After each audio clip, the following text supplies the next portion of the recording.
Well, my body lies over the ocean.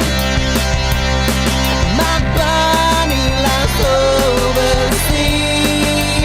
Ooh, my body lies over the ocean. Oh, bring back my body to me. Hello, everybody. Welcome back to the Scott Arizala Show. My name is Travis Allison. I'm really pleased to be with Scott Arizala. Scott, you're going to take us through part 2 of other counseling skills. Yes, thanks, Travis. We did an episode earlier this season about counseling skills, and we're just circling back around. We're going to do a few more.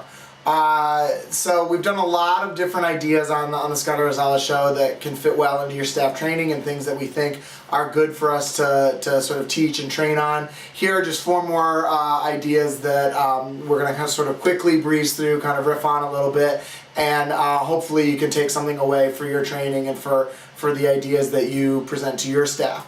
The first is this idea called collaborative problem solving. This actually comes from 2 guys named Green and Alblum, who wrote a book called Treating the Explosive Child. And don't get turned off by the by the title. It's actually it's kind of an intense, sort of heavy academic read, but it's really good. And there's so much in there about problem solving and working with kids and so on and so forth.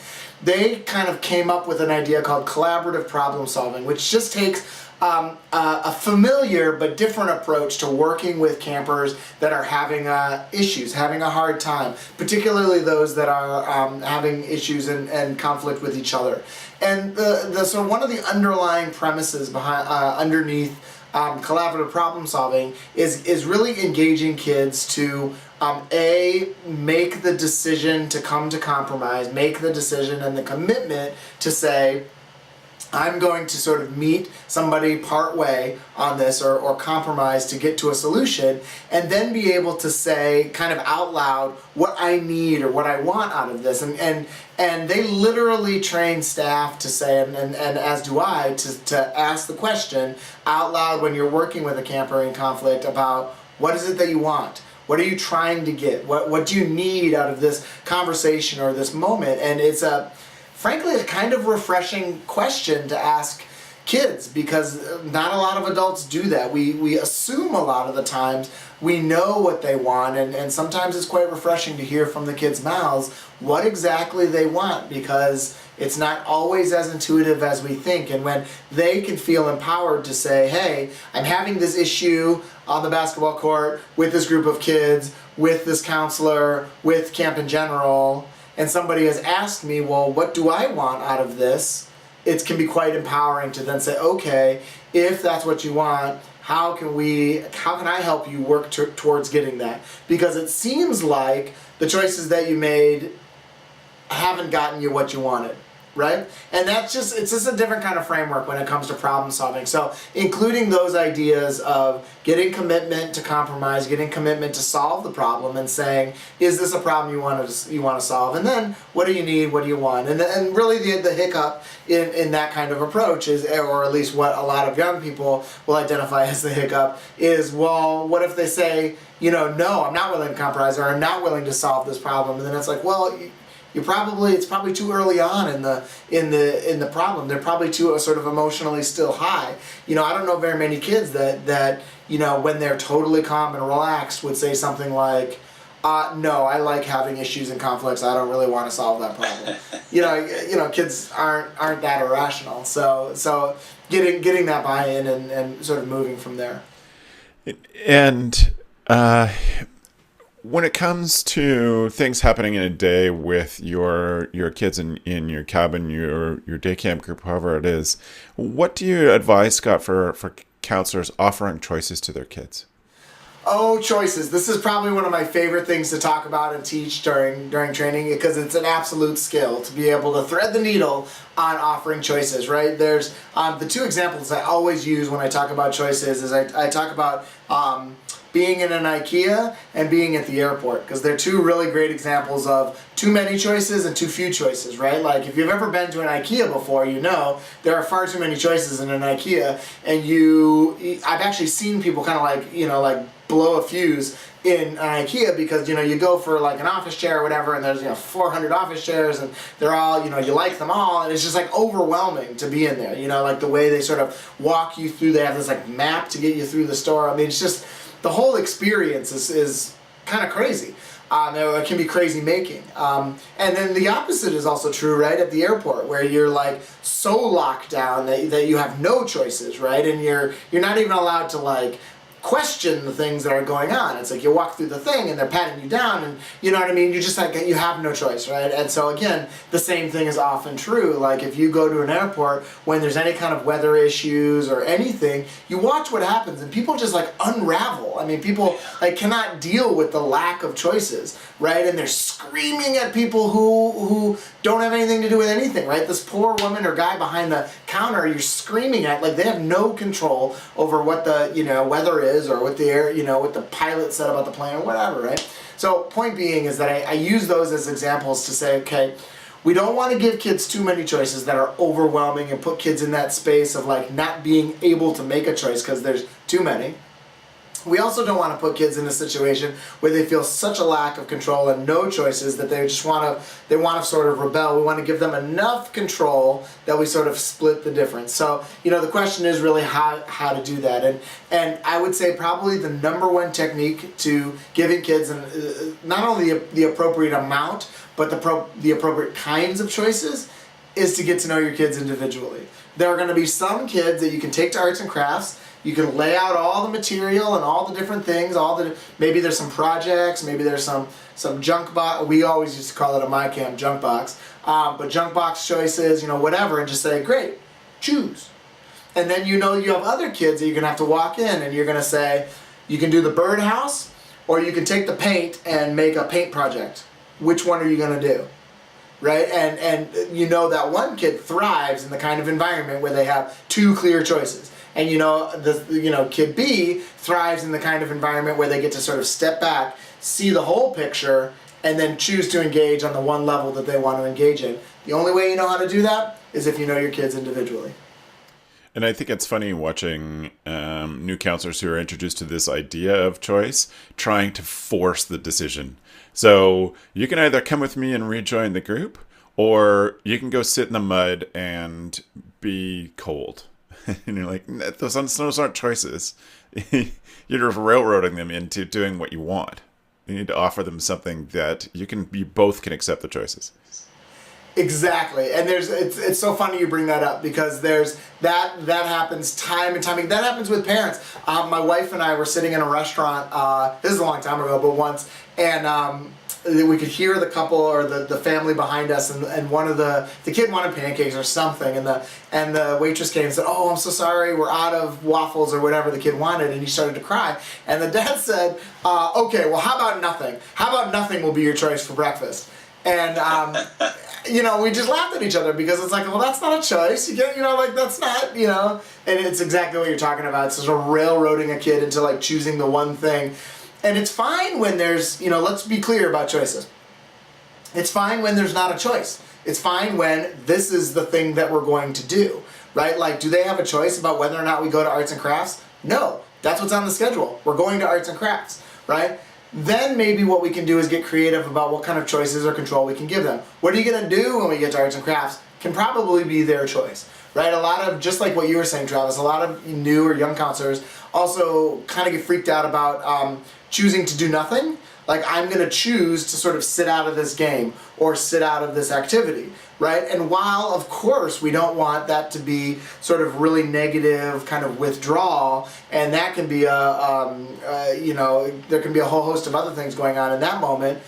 But I always kind of challenge counselors a little bit and say, well, is it actually okay for the kid to choose not to participate? Because counselors immediately want to be like, no, no, no. And it's like, actually, well, like, yeah, it's okay if they, I mean, camp's kind of crazy. It's cool if you want to sit out for a little bit. It's how you do that I think is the different discussion. So choices is a big deal, and it's something that everybody should spend a lot of time on as far as the things that they're training on. The next technique, or the next idea that I wanted to share is just about bullying. We did a whole episode on bullying, so I'm just going to be really brief on this one. But I think I said it before in the whole episode on bullying, and I'm just going to make it really clear right now. I don't think we understand bullying quite yet. I think we've come away from some of the stereotypes around bullying. We've come away from like the big thug kid who doesn't have any social skills and just gonna kind of push around everybody else, right? I mean, that sometimes can happen, but that's not what bullying is. I think the misunderstanding that we have about bullying is that somehow when kids choose to bully, it's because they are unsophisticated socially, because they don't have any other strategies to get what they want. Back to some of that same questions that I was talking about in collaborative problem solving, right? It's like, what do you want? What are you looking for? What are you trying to get at, right? Bullying is a social strategy. I want everyone to be really clear about this when we're talking to our staff about this. It is a strategy to get you what you want socially. All right, now, having said that, it's not an okay strategy. It's not good, it's not healthy, it's not something that we can allow. I just want us to see it as that, though. I want us to understand that it's actually a fairly sophisticated social strategy, because 99% of bullying happens under the adult radar. That point in and of itself dictates that these kids are sort of smart and calculating and manipulative, and they know what they're doing.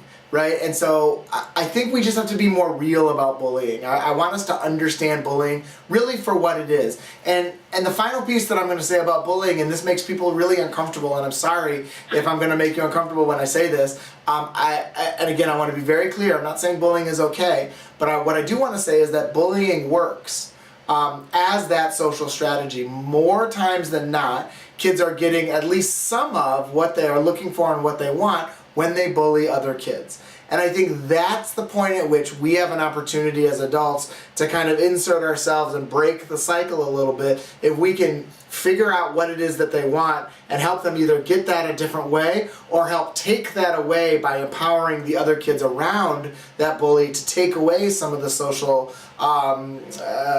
benefits that you get from bullying, then that's what we need to do. So just a sort of a brief soapbox that I wanted to get on about bullying. The last point you wanted to talk about, Scott, was called Do You. Do You! So Do You is actually, just so everyone knows, one of my very favorite types of music is hip-hop or rap music. And Do You is a song actually written by DMX. And he actually got the phrase, it's an old sort of hip-hop phrase, that talks about doing the best of you. In fact, Russell Simmons also wrote a book, and there was a subtitle to it, but the title of the book was Do You. And what it really gets at, do you, the concept of do you, is coming at yourself as a counselor or as just a person in a strength-based kind of way, where what we're doing is we're taking a look at what are we good at, where do we really thrive. How can I do more of that? How can I do me? And what is the best of me? And it gets at a little bit of professional development. And I know a lot of professionals are watching this. If you're watching this, probably you're a youth development professional. You're somebody who's doing this year-round. You're a camp director and whatever. And I want to tell you from my heart to yours, you and I, we've been doing professional development and our evaluation systems and all that kind of stuff, frankly, kind of wrong for pretty much forever. And here's why. Because we've sat down with these young people, we've highlighted some things that they're really good at, we've highlighted some things that are challenging for them, and we've really pushed them into that space of going, okay, now that we know where you need some work and whatever, why don't you try and do more of that, right? Get some more experience and get more comfortable, and let's elevate your skills around what challenges you.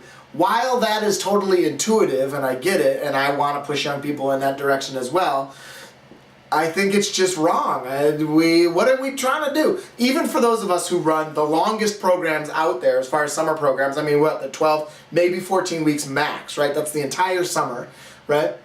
What young person do you know that's going to be like not so good at something is going to push themselves for 12 weeks of their lives and get actually better at it?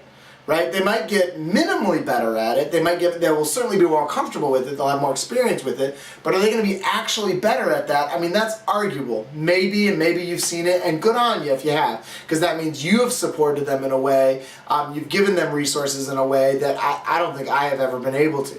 Right? What I find way more successful is to take the opposite approach and say, if I've identified a bunch of things that you're really good at, how can I get you to do more of those things? How can I get you in front of large groups more? How can I get you, organizing, check in and check out more? Whatever your strengths are, those things that we've identified, I want you to do more of those things.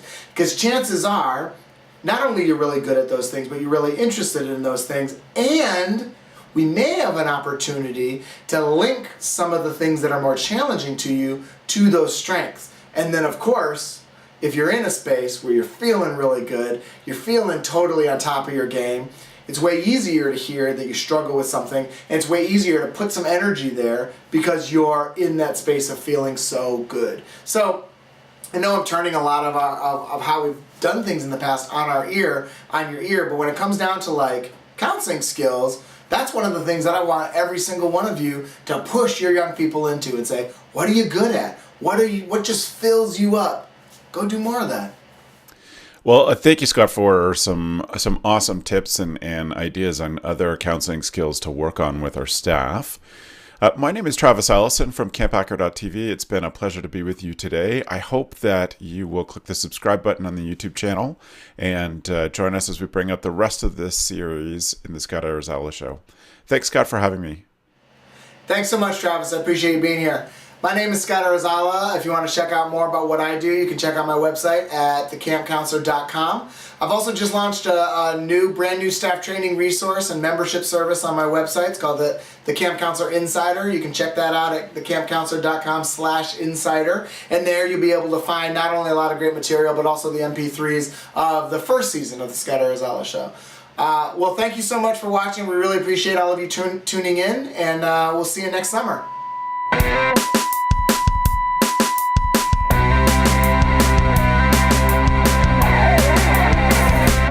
Well, my body